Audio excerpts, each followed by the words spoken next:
야고보서 4장 13절에서 17절까지 교독하겠습니다. 13절입니다.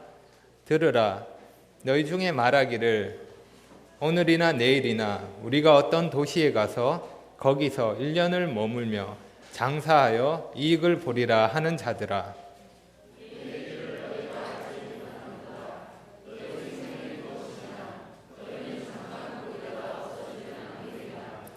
너희가 도리어 말하기를 주의 뜻이면 우리가 살기도 하고 이것이나 저것을 하리라 할 것이거늘,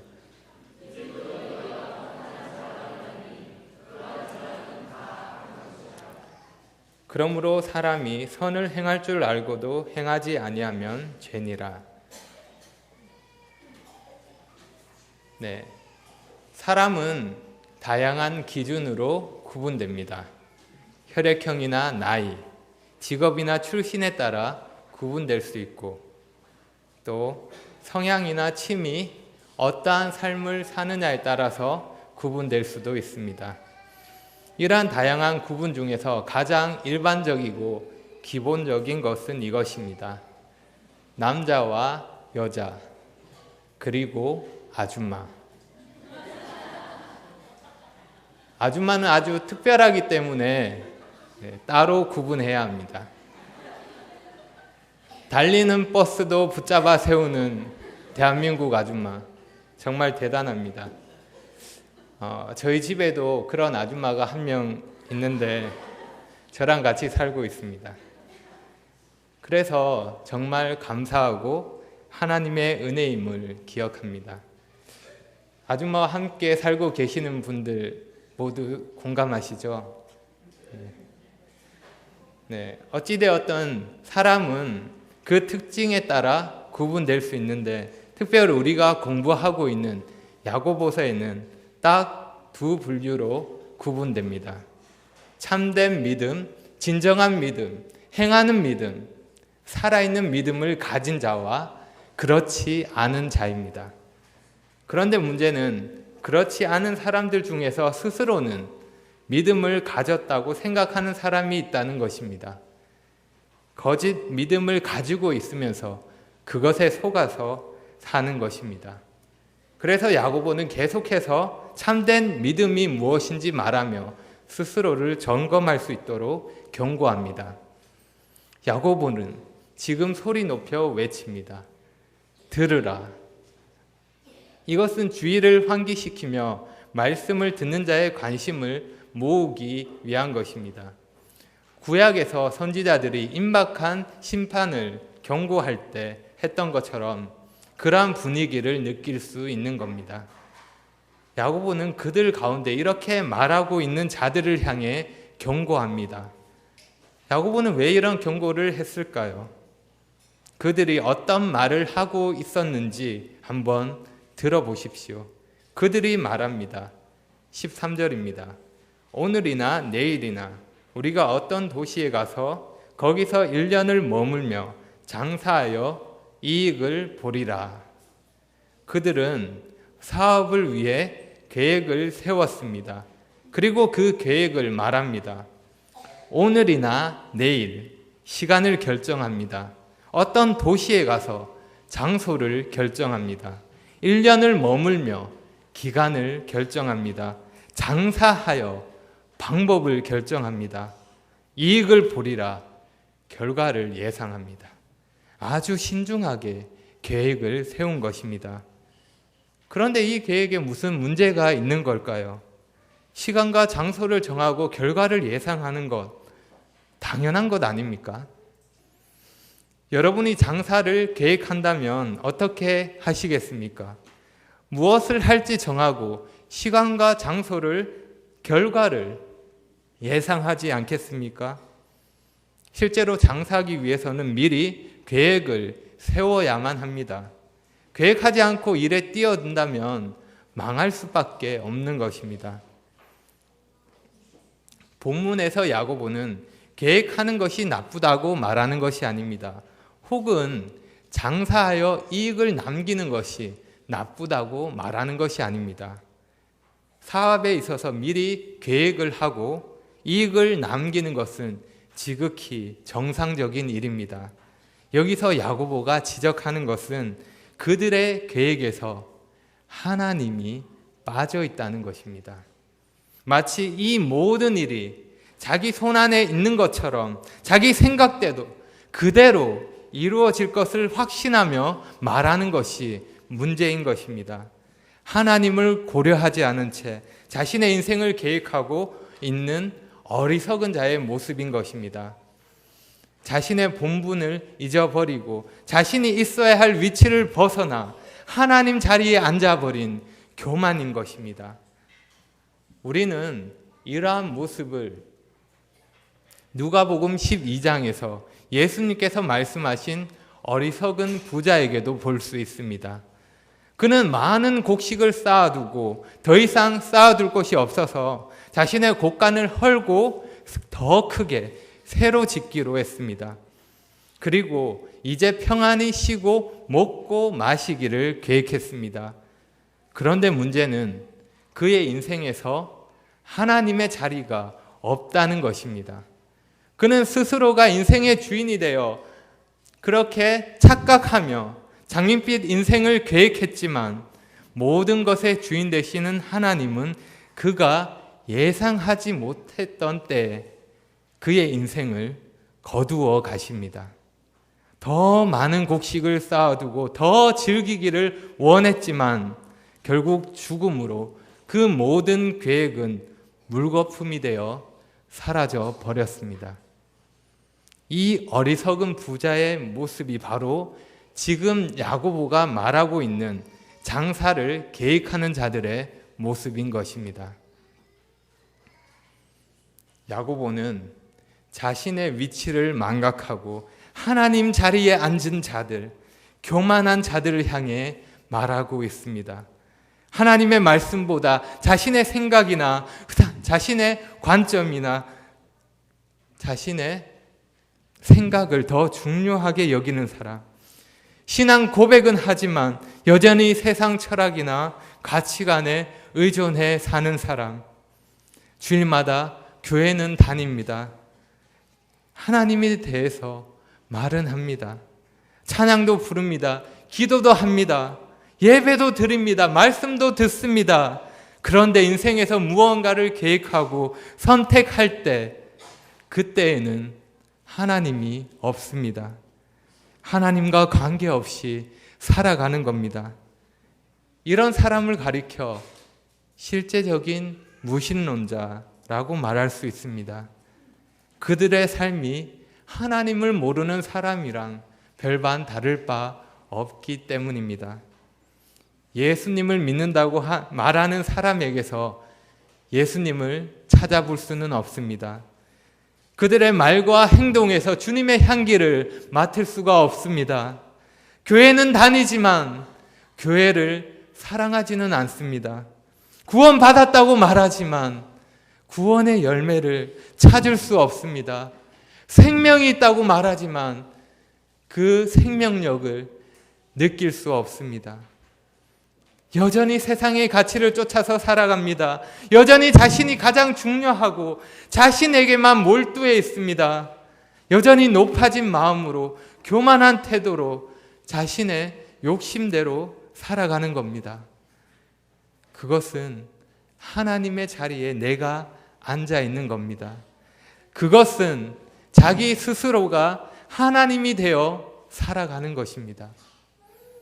그런 자들을 향해 야고보가 말합니다. 도대체 너는 누구이기에 하나님의 자리에 앉아 있느냐? 이 자리에 앉아 계신 여러분은 어떻습니까? 여러분은 지금 여러분의 자리에 앉아 계십니까? 여러분의 삶에 하나님이 그분의 자리에 앉아 계십니까? 아니면 지금까지 그래왔던 것처럼 여전히 내가 내 인생의 주인이 되어서 살고 계시지는 않습니까? 오늘 이 시간을 통해서 우리 스스로를 돌아보기를 원합니다. 하나님 앞에서 내가 있어야 할 자리를 찾지 못한 채 너무도 교만하게 하나님 자리에 앉아 있는 건 아닌지 말입니다. 야고보는 우리가 그런 어리석음에 빠지지 않도록 인생이 어떠한 존재인지 일깨워 줍니다. 14절입니다. 내일 일을 너희가 알지 못하는도다. 너희 생명이 무엇이냐?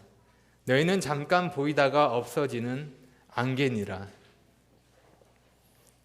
우리는 어떠한 존재입니까? 우리는 당장 내일 무슨 일이 일어날지도 알지 못하는 존재입니다. 한 치 앞도 내다볼 수 없는 제한적이고 의존적인 존재입니다. 혹시 이 자리에 내 인생은 정말 단순해서 웬만한 일은 다 예상할 수 있었다, 이런 분 혹시 계십니까? 네, 다행입니다. 없으십니다. 혹시라도 계실까 봐 긴장했습니다. 네. 저는 제가 여기서 이렇게 살게 됐지는 정말 상상도 못했습니다. 여러분은 전혀 눈치채지 못하고 계시겠지만 사실 제 고향은 경상도입니다. 제가 워낙 사투리도 안 쓰고 대한민국 표준말인 서울말만 쓰니까 제 고향을 알고 계셨던 분들도 깜빡했을지 모릅니다. 저의 짧은 인생을 돌아보더라도 예상치 못한 일 투성입니다. 여러분도 동일한 고백을 하실 거라 생각합니다. 우리는 살아가면서 어떤 일을 만나게 될지 예상할 수 없습니다. 인생에서 우리는 이처럼 제한적인 존재일 뿐입니다.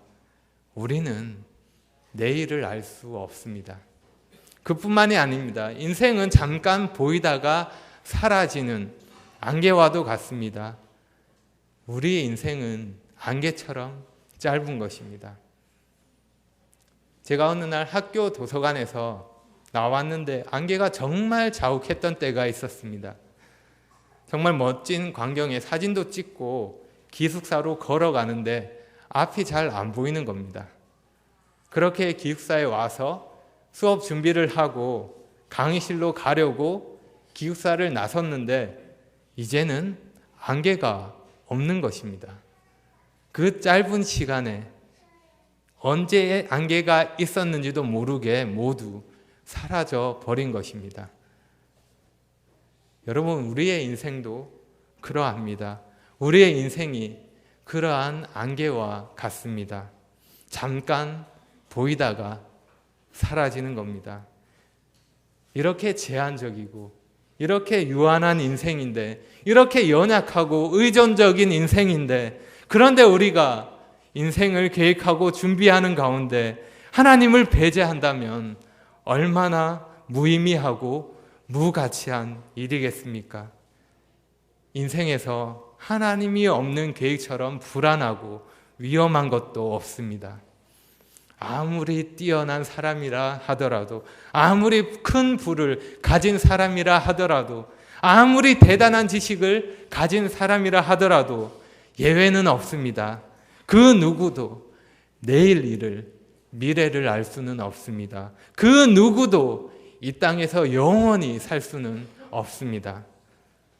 영원하신 하나님 앞에서 우리의 인생은 추운 겨울에 숨을 크게 내쉴 때 잠시 보였다가 사라지는 입김과도 같은 존재입니다. 그러할진데 우리가 인생을 살아가면서 하나님 없이 그러한 태도로 살아간다면 이 얼마나 어리석은 일입니까? 자기 힘으로, 노력으로 끙끙거리며 나름의 노력을 다하지만 결국은 그 모든 것이 헛수고로 끝나게 될 것입니다. 혹시 하나님을 빠뜨리고 뭔가 계획하고 있다면 그 계획을 수정하시기 바랍니다. 하나님 자리가 없는 미래를 준비하고 있다면 당장 멈추시기 바랍니다. 그것은 내 인생의 주인이 바로 나 자신이라고 말하는 것과 같습니다. 하나님 없는 인생의 설계는 맥없이 무너지게 될 것입니다. 그 기초부터 잘못된 엉터리입니다. 동로마 제국에서는 황제가 즉위식을 할 때 특별한 관례를 지켰다고 합니다. 새로 즉위하는 황제에게 멋지게 깎은 여러 대리석을 보여줍니다.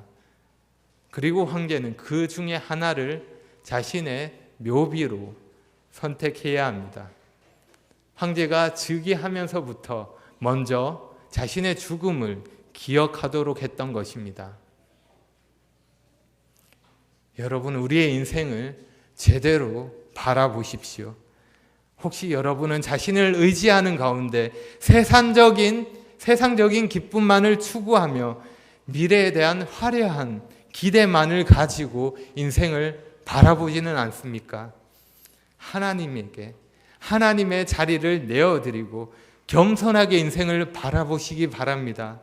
그리할 때 잠시 보였다가 사라지는 안개와 같은 인생을 가치 있고 의미 있게 살아갈 수 있을 것입니다. 그렇다면 이제 우리가 믿음을 가진 자로서 인생을 바르게 바라보고 겸손하게 살기 위해서 어떻게 해야 할까요? 그 적용에 대해서 저는 오늘 두 가지로 말씀드리려고 합니다. 첫째로, 하나님의 주권을 인정하십시오. 15절입니다. 너희가 도리어 말하기를 주의 뜻이면 우리가 살기도 하고 이것이나 저것을 하리라 할 것이거늘.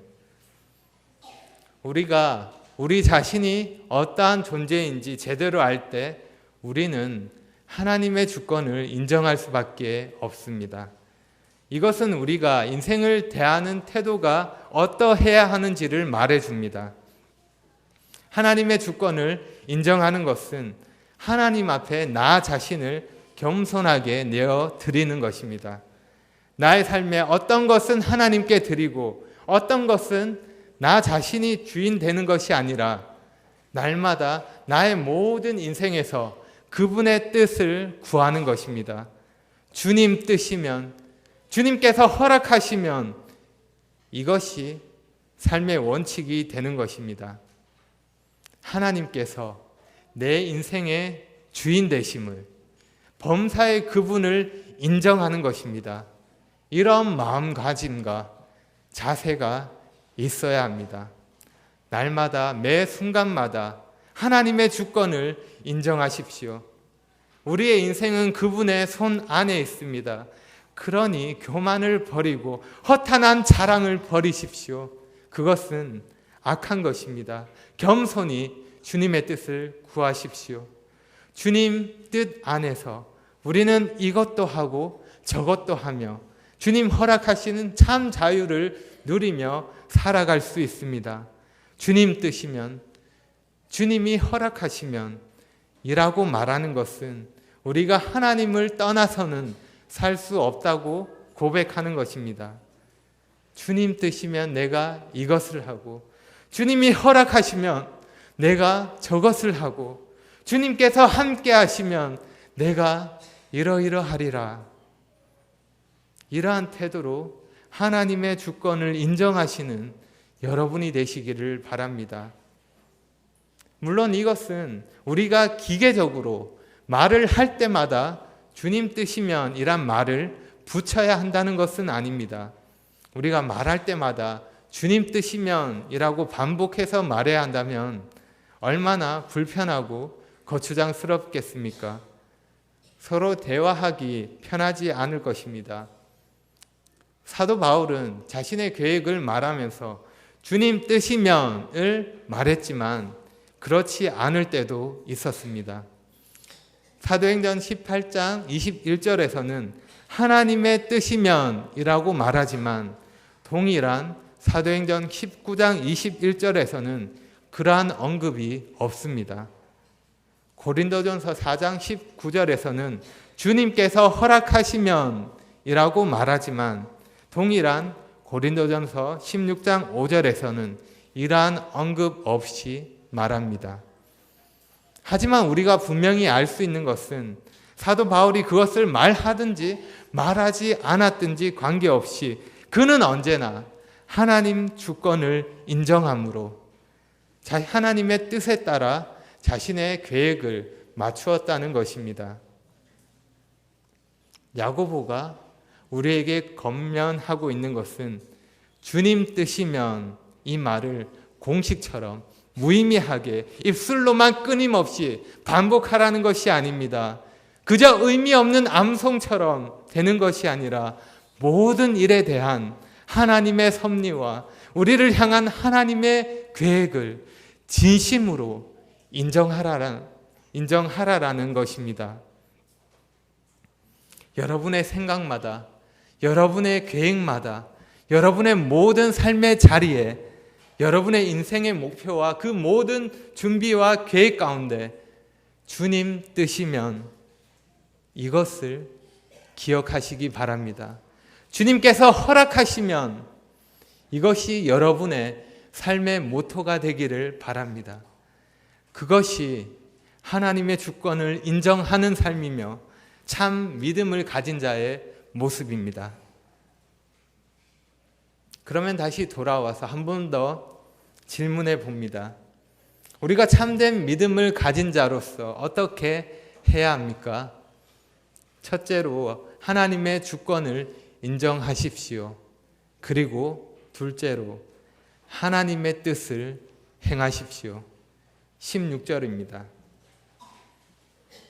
그러므로 사람이 선을 행할 줄 알고도 행하지 아니하면 죄니라. 하나님의 주권을 인정함으로 그분의 뜻을 아는 것은, 그분의 뜻을 행하는 것은 그분의 뜻을 아는 자의 의무입니다. 그분의 말씀에 순종하라는 것입니다. 하나님의 말씀에 따라 선을 행하는 것, 하나님 앞에서 옳은 일, 그것을 행해야 한다는 것입니다. 하나님이 기뻐하시는 선한 일이 무엇인지 안다면 이제 실천하십시오. 내 삶에 하나님의 뜻을 행하십시오. 그러면 하나님의 뜻은 무엇입니까? 하나님의 뜻은 우리가 발견하지 못하도록 꼭꼭 감추어 두고 보물찾기 하듯이 숨겨둔 그런 것이 아닙니다. 하나님의 뜻은 아무도 모르는 어떤 비밀을 내가 깨닫게 되거나 특별한 꿈을 꾸게 되거나 직접 그분이 음성으로 들려주는 그런 것이 아닙니다. 하나님께서는 이미 성경을 통해 우리에게 말씀해 주셨습니다. 그분의 뜻이 무엇인지 분명하게 가르쳐 주신 것입니다. 하나님의 뜻은 성경에 기록되어 있습니다. 한 청년 자매가 단기 선교 여행을 앞두고 고민하고 있었습니다. 아주 좋은 기회라고 생각했지만 현실적인 어려움도 많았습니다. 그래서 하나님의 뜻을 구하며 간절히 기도했습니다. 그리고 다음날 아침 선교 여행을 떠나는 것으로 확신하게 되었습니다. 아침에 눈을 떠서 시계를 봤는데 7시 5분인 겁니다. 선교 여행 출국 날짜가 7월 5일인데 정확하게 그 시간에 눈을 떴던 것입니다. 만약 이런 것이 하나님의 뜻이라면 우리는 얼마든지 알람을 맞춰놓고 하나님의 뜻을 내 마음대로 조정할 수 있습니다. 우리가 할 일은 삶에서 하나님의 주권을 인정하는 가운데 성경을 통해 명하신 하나님의 뜻을 행하는 것입니다. 그리고 그 외의 것에 대해서는 하나님이 허락하신 자유 안에서, 하나님 뜻 안에서 지혜롭게 선택할 수 있습니다. 하나님께서 우리 인생의 모든 것을 이미 결정해 두시고 우리는 그 길에 조금 더 벗어나지 않기 위해 불안해하며 하루하루를 사는 것이 아닙니다. 우리는 합력해서 선을 이루시는 하나님을 향한 확신 가운데 자유롭게 살아갈 수 있는 것입니다. 그러니 성경을 통해 이미 말씀하신 하나님의 뜻을 행하시는 여러분이 되시기를 바랍니다. 하나님의 뜻을 알면서도 무시하는 것은 죄입니다. 하나님께서 무엇이 옳은 것인지 우리에게 말씀하셨고 또 그것을 행할 힘을 허락해 주십니다. 따라서 우리는 하나님이 우리에게 가르쳐 주신 말씀을 그분이 주신 능력으로 실천해야 하는 것입니다. 그렇게 하나님의 뜻을 행하는 여러분이 되시기를 기도합니다. 시편 14편 1절에서 말씀합니다. 어리석은 자는 그의 마음에 이르기를 하나님이 없다 하는도다. 그런데 하나님이 없다고 말하고 그렇게 사는 것보다 더 어리석은 것은 하나님이 있다고 말하며 하나님을 알고 하나님을 믿으면서도 그분이 하나님이 아닌 것처럼 행동하며 그렇게 사는 것입니다. 여러분에게 질문합니다. 여러분 정말로 하나님이 계십니까? 아마 이 자리에서 직접 하나님이 없다고 말할 분은 없을 것입니다.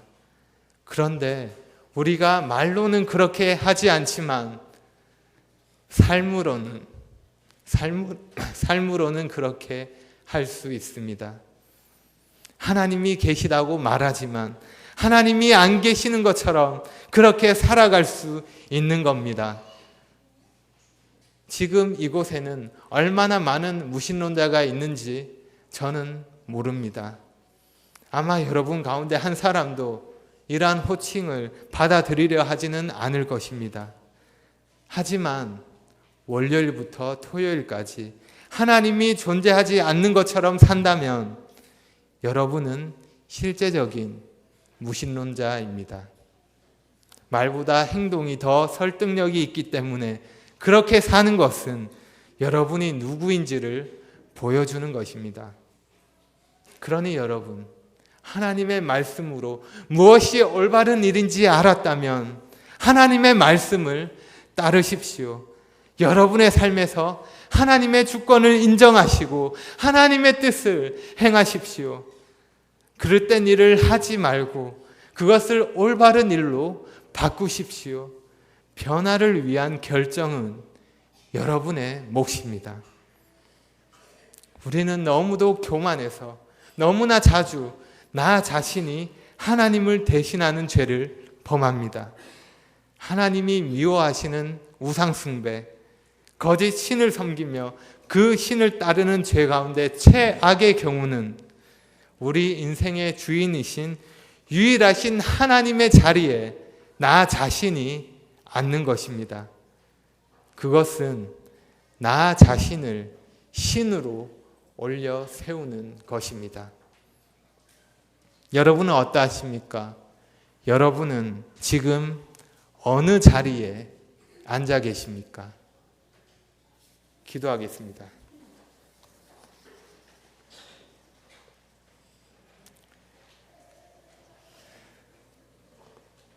아버지 하나님, 하나님께서 모든 인생의 주인 되십니다. 모든 생명의 주인 되십니다. 저희가 이 놀라운 하나님을 알고 섬기며 살 수 있음에 감사드립니다. 하지만 저희는 너무도 교만해서 그 하나님을 잊을 때가 많고 삶에서 저희 스스로가 주인 될 때가 많습니다. 은혜로우신 하나님, 저희를 돌아보게 하시고 저희 교만을 돌이키게 하여 주옵소서. 겸손하게 하나님을 따르게 도와주시옵소서. 하나님의 주권을 인정하며 그 말씀에 순종하며 살기를 원합니다. 저희 스스로가 하나님 자리에 앉는 그러한 어리석음을 범하지 않도록 붙들어 주시기 원합니다. 모든 것 감사하며 예수님의 이름으로 기도합니다.